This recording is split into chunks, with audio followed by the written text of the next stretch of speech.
ఏమయ్యా గడికిపాటి నరసింహారావు, నా మీద యుద్ధం ప్రకటించావా ప్రపంచ యాత్రికుడి మీద? బుద్ధి ఉందా కొసంతా? ఇంకిత జ్ఞానం ఉందా? కాదు, నువ్వు యుద్ధం ప్రకటించడం మన పండిత పుత్రులు పిండం పెట్టేస్తున్నారయ్యా. అసలు నీకు నా జన్మరహస్యం ఏంటో తెలిసి నేను ఎవరిని అనుకుంటున్నావు? సాక్షాత్తు బ్రహ్మదేవున్నయ్యా. నీకు నీకు ఇంకొక సీక్రెట్ చెప్పనా? నీ జన్మరహస్యం చెప్తాను చూడు, నవ్వమాక. నీకు తెలియదు, నేను చెప్తాను. నేను సాక్షాత్తు బ్రహ్మదేవుణ్ణి. నువ్వెవరనుకుంటున్నావు? విష్ణుమూర్తివి. మరి బ్రహ్మదేవుడు విష్ణువు ఉన్నప్పుడు శివుడు ఏమయ్యా అంటే, మా గురువు గారు చాగంటి కోటేశ్వర గారు శివుడు. మన ముగ్గురం బెస్ట్ ఫ్రెండ్స్.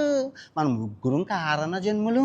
ఈ భూమి మీద అవతరించి తెలుగు వాళ్ళని ఉద్ధరించడానికి, భారతదేశాన్ని సంస్కృతి సాంప్రదాయాలు కాపాడడానికి పుట్టాం.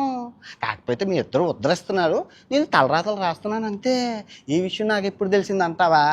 సింహాచలంలో టైగర్ గారు అని ఉండేవాడు, ఆయన చెప్పారు ఇదంతా. ఏం చెప్తాం, కల్లో కనబడి రాత్రి చెప్పారు. అన్వేషణ నువ్వు జన్మరహస్యం చెప్పాల్సిన సమయం ఆసన్నం అయిపోయింది. ప్రళయం ముంచుకొస్తుంది, బతుకుండగానే మనిషికి పిండం పెట్టేస్తున్నారంటే అది అది సంభవం కాదు అని చెప్పి రాత్రి టైగర్ అనేసి సింహాచలంలో పెద్ద ఆయన ఉండేవాడు. ఆయన రాత్రి కల్లోకి వచ్చి చెప్పేసరికి నాకు ఇదంతా చెప్పాల్సి వస్తుంది. ఏం చేస్తాం? నా జన్మరహస్యం నీకు కావాలంటే, నా గోత్రనామాలు కావాలంటే నువ్వు సింహాచలం వెళ్ళి, విశాఖపట్నం సింహాచలం వెళ్ళి తెలుసుకో. నేను చెప్పింది విను, జాగ్రత్తగా విను. ప్రళయం రాబోతుంది, చాలా జాగ్రత్తగా ఉండాలి. నువ్వు ఏంటి యుద్ధం ప్రకటించడం ఏంటిది?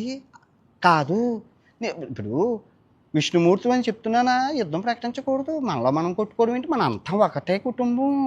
మనం జనాలను కాపాడాల్సింది పోయింది. నీకు నాకు యుద్ధం ఏంటి? బ్రహ్మదేవుడికి విష్ణుకి యుద్ధం ఎక్కడైనా జరుగుతుందా?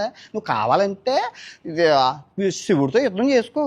ఎవరు దట్ చాగంటి కోటేశ్వరరావుతో యుద్ధం బ్రహ్మదేవునితో ఎక్కడైనా యుద్ధం చేస్తావా? నువ్వు బుద్ధి ఉందా? ఇప్పుడు నువ్వు యుద్ధం చేస్తే నీ దగ్గరే అస్త్రం ఉంది, నారాయణాస్త్రం ఉంది, నా దగ్గరే ఉంది, బ్రహ్మశరాస్త్రం బ్రహ్మాస్త్రం ఉంది. వదలమంటావా? నువ్వైనా సరే క్షమించిన ఆయన సన్న కొడుతూ వదిలేస్తావు. నేను వదులుతానా? ఒక్కసారి ప్రయోగించానంటే అది ఏ దేశం మీదకి వెయ్యాలా తప్ప అదైతే వెనక తీసుకోవడం అవ్వదు. ఇంకా పాశుపతాస్త్రం మా గురువుగారు రంగంలోకి దిగారంటే, ఆయన వచ్చారంటే ఇంకా నువ్వు నేను ఇద్దరం ఉండవు. గుర్తుపెట్టుకో, గురువుగారు రానంతవరకే రంగంలోకి. నీకు తెలుసు, నాకు తెలుసు. ఇదిగో తలరాతలు రాసేది నేనే. చెప్పమంటావా? నువ్వు ఎప్పుడు పోతావో అంటే నాకు తలరాతలు రాదు, జాతకం. ఈ రాష్ట్రం నేను ఎక్కడైనా చెప్తే, బాబు జాతకం చూడండి అమ్మా, జాతకం చూడండి అమ్మా అని చెప్తారని చెప్పి ఎన్నాళ్ళు బూతులతో కవర్ చేసుకుంటూ వచ్చిన సమయం సందర్భం వచ్చింది కాబట్టి చెప్తున్నాను నా జన్మరహస్యం. బ్రహ్మదేవుంది నాకు నిమిషంలో లోకాలు మార్చేస్తుంటాను. నిమిషాల్లో రంభా వరసే మేనకలు నా లోకంలోనే ఉంటారయ్యా, నా ముందే ఉంటుంటారు. నాకెందుకు? ఇంకా డబ్బు విషయం అంటావా? లక్ష్మీదేవి కుప్పల తెప్పలుగా ఉంది, వద్దు తెల్ల అంటే వస్తూ ఉంటుంది. మానవ రూపంలో ఉన్నాం కాబట్టి, బతికి సావాలి కాబట్టి అలా తిరుగుతున్నాం. కానీ లోకాలు పట్టుకొని లేదంటే నాకేంటి కర్మయ్యా చెప్పు? మనుషులను ఉద్ధరించడానికి వచ్చినప్పుడు ఉద్ధరించిపోవాలి, అంతేగాని యుద్ధాలు చేసుకుంటావా? అంటే నీకు తెలియదు కాబట్టి నువ్వెవరో చెప్పాల్సి వస్తుంది. నేను బ్రహ్మదేవుని, నువ్వు విష్ణువు, మన చాగంటి కోటేశ్వరరావు గారు శివుడు. మన ముగ్గురు త్రిమూర్తులు బెస్ట్ ఫ్రెండ్స్.